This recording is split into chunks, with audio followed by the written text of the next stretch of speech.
लोग, संसार के मलिन जीव, कलिमल ग्रसित प्राणी, भेड़ बकरी चराने वाले जैसे लोग भगवान नाम हीरा है, उसकी कीमत नहीं जानते। उसका कई बार जैसे तैसे प्रयोग भी कर देते हैं। सामान्य परिस्थिति में भी नाम की शक्ति लगा देते हैं। लेकिन श्री गोस्वामी तुलसीदास जी, श्री कबीरदास जी, श्री रैदास जी, श्री नानक जी, श्री चैतन्य जी, श्री रामानुजाचार्य जी, श्री रामानंदाचार्य जी, ये इत्यादि ये जो महापुरुष हैं, ये महापुरुष जौहरी हैं और ये भगवान नाम की महिमा को अच्छी प्रकार से जानते हैं। इसलिए भगवान नाम का प्रयोग कभी वे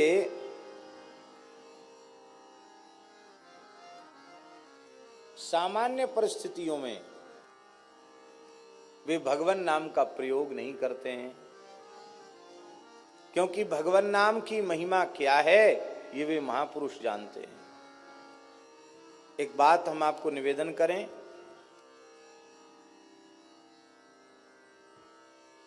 एक बहुत बड़े विद्वान थे, इतिहास प्रसिद्ध विद्वान,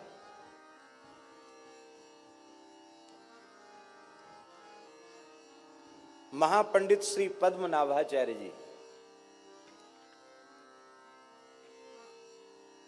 बहुत उच्च कोटि के विद्वान। सुना जाता है उनके बारे में, उनको भगवती सरस्वती का दर्शन हुआ था और सरस्वती ने उन्हें वर दिया था कि संपूर्ण शास्त्रों को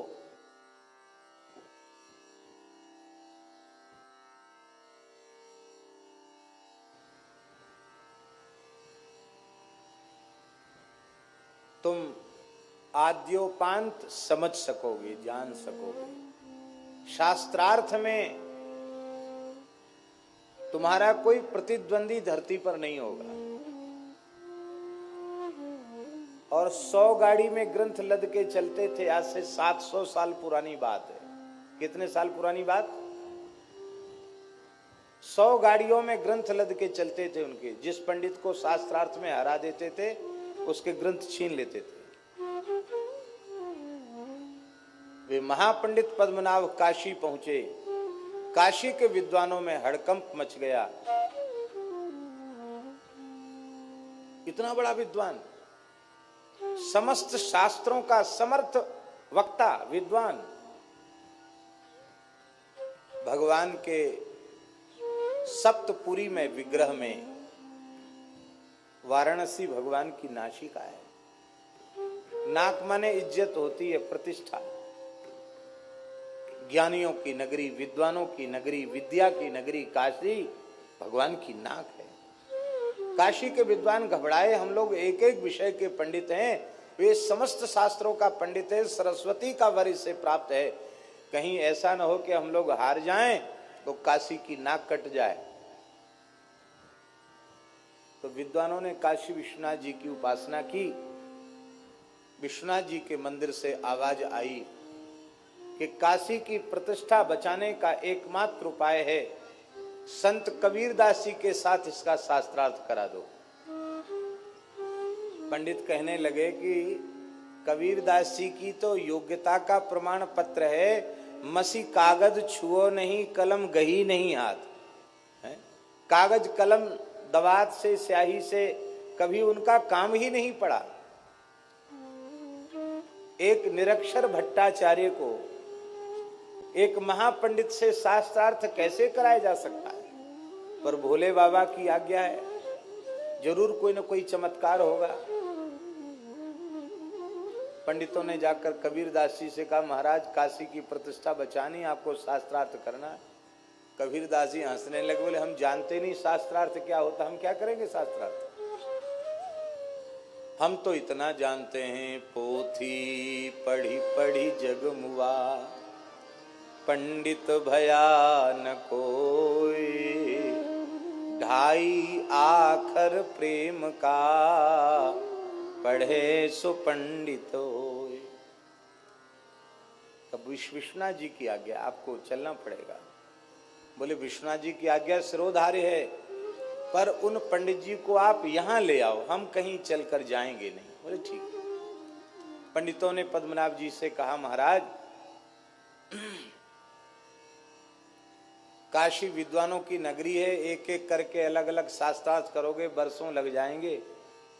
एक हमारे यहाँ के महान संत हैं कबीरदास जी, वे विजयी होते हैं तो काशी की विजय है, और वो पराजित होते हैं तो काशी की पराजय है। हम सब पंडित विजय पत्र लिख देंगे आपको। बोले ये तो बहुत अच्छी बात है, आपको चलकर शास्त्रार्थ करना पड़ेगा। महापंडित पद्मनाभाचार्य संत कबीरदास जी के निकट आए, और शास्त्रार्थ में कोई प्रश्न पूछा जाता, उसका उत्तर होता है। पंडित कहते थे कि पहले तुम पूछो। कबीरदास जी कहते मेरे भीतर प्रश्न ही नहीं तो पूछें क्या, हमारे तो सारा समाधान पहले से हो रखा है। पूछे वो जिसको समाधान न हो, हमें तो समाधान राम जी की दया से हो गया, तो हम क्या पूछें। पर पंडित को लगता था कि मैं इतना बड़ा पंडित एक अनपढ़ से पूछूं, ये मेरी बेइज्जती है। इसलिए उन्होंने कहा महाराज आप ही पूछिए। कबीर जी ने कहा अपने संबंध में तो मेरा कोई प्रश्न है ही नहीं, हम आपसे आपके संबंध में पूछ रहे हैं। हाँ महाराज जरूर पूछिए। महाराज चतुराई से पंडिताई से उत्तर मत देना, जैसे सीधे साधी भाव से आप उत्तर देना, उसी कक्षा में बैठकर उत्तर देना। नहीं, पंडित लोग बहुत बात बनाना जानते हैं।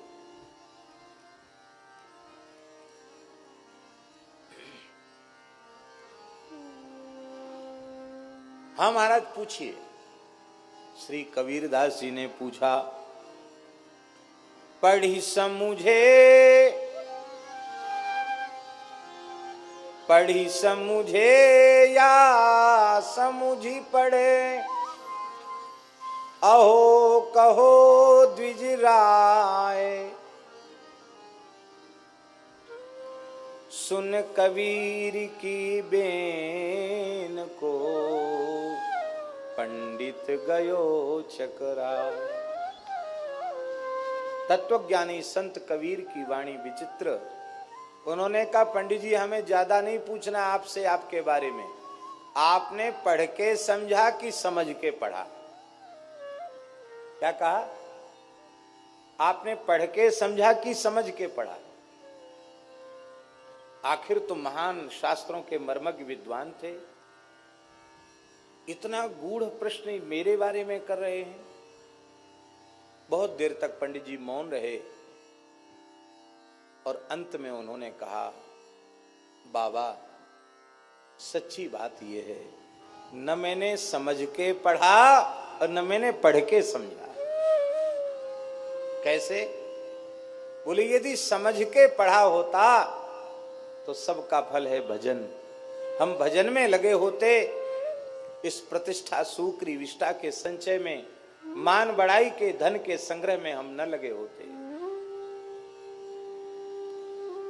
क्योंकि संपूर्ण शास्त्रों के ज्ञान का फल है भगवत साक्षात्कार, भगवान में प्रेम। न हमें प्रेम हुआ, न भगवान की अनुभूति हुई। पढ़ लिख करके भी हम जिसे समझना चाहिए उसे नहीं समझ पाए। समझना किसको है?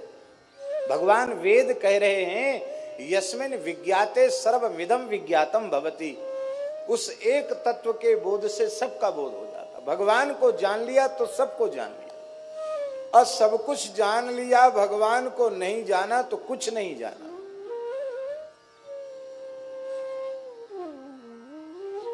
तो न हमने पढ़ के समझा और न समझ के पढ़ा। समझ के पढ़ते तो भी भजन ही करते। समझ के पढ़ना क्या है, किस लिए पढ़ना? हमारे यहाँ कहते सा विद्या या विमुक्तये, जो हमको संसार चक्र से छुटावे उसी का नाम विद्या है। हम कहां छूटे संसार से, हम तो और ज्यादा फंस गए। तो श्री कबीरदास जी ने कहा तब तो हम आपसे लाख गुने अच्छे। हमने तो पढ़ाई नहीं, इसलिए पढ़ के समझने वाली बात भी नहीं हुई, और समझ के भी नहीं पढ़ा और पढ़ के भी नहीं समझा। क्यों? बोले हमारे गुरुदेव श्री मदाद्य रामानंदाचार्य भगवान ने केवल एक ही बात कही थी, बच्चा राम राम करो। बस मैं राम राम करने लग गया, और राम राम जपते जपते जो पढ़ के समझते हैं लोग और जो समझ के पढ़ते हैं, वो केवल राम राम करके मैं समझ गया।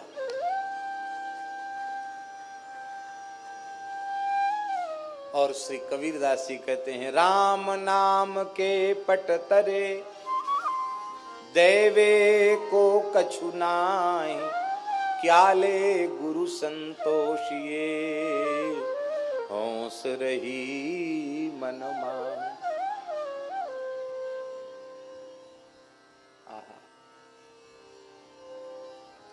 इतने बड़े महापंडित के अहंकार को कबीर जी ने चूर कर दिया। फिर अभी भी समर्पण नहीं हुआ। हमारा समर्पण जल्दी होता नहीं। आगे उत्साह तो उनका ठंडा पड़ गया कि आगे कुछ नहीं बोलना, चुप हो गए, उठ के चले गए। लेकिन अभी उनका समर्पण नहीं हुआ था, अहम शून्य वे नहीं हो पाए थे। विश्वनाथ जी ने विचार किया, इतना बड़ा विद्वान यदि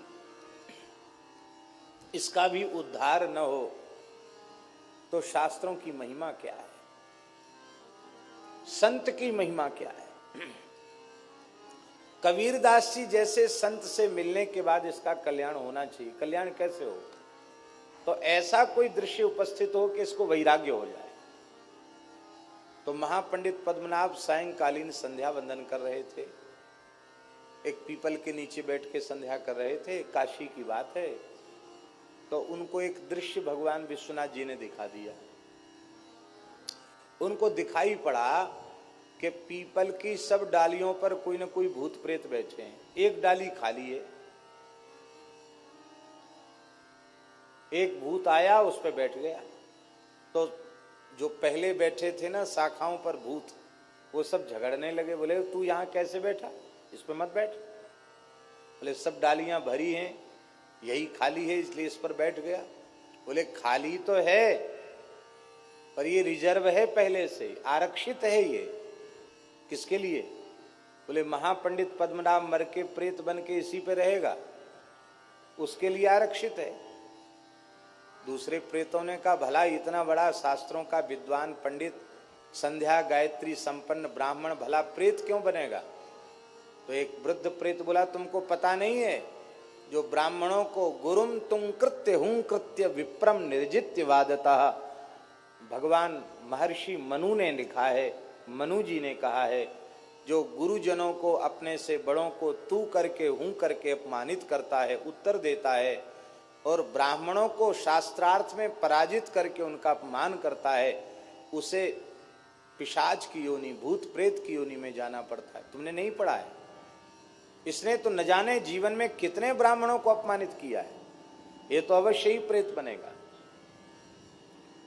तब एक प्रेत बोला इतना बड़ा पंडित प्रेत बने ये अच्छी बात नहीं, हम लोग अनुभव कर रहे हैं प्रेत योनि कितनी दुखदाई है, ये बच सकता है क्या? बोले हाँ बच सकता है। ये यदि अहंकार शून्य होकर संत कबीरदास जी के चरण पकड़ ले तो बच सकता, नहीं तो नहीं बच सकता। अब तो महाराज दौड़े पद्मनाभ जी और कबीरदास जी के चरणों में पड़ गए। बोले महाराज अब आप कृपा करके हमें अपनाइए, मेरी रक्षा कीजिए, मेरा उद्धार कीजिए। कबीरदास जी ने कहा अब तक जितना पढ़े लिखे थे सब गंगा जी में बहा के आओ। मने कोरे कागज पे न लिखा जाएगा, कागज पहले से भरा हुआ है, लिखोगे क्या?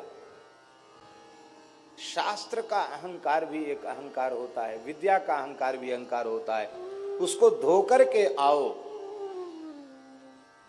स्नान करके गंगा जी में पद्मनाभ आए। बोले मैं एकदम कोरे कागज के जैसे होके आया हूं, कोरा घड़ा बन के आया हूं, रिक्त घट होकर के आया हूं। तब श्री कबीरदास जी ने उनको कहा बच्चा सारे शास्त्रों का, वेदादि शास्त्रों का, इतिहास का, पुराण का, सबका सार राम नाम है। बस इसको पकड़ लो। सब कुछ किया पर राम राम नहीं किया तो सब व्यर्थ है। श्री कबीर कृपाते परम तत्व पद्मनाभ पर चोलयो। नाम महानिधि मंत्र, नाम ही सेवा पूजा, जप तप तीरथ नाम, नाम बिन और न दूजा। नाम प्रीति नाम वैर, नाम कह नामी बोले। नाम अजामिल साखी, नाम भव बंधन खोले। नाम अधिक रघुनाथ ते,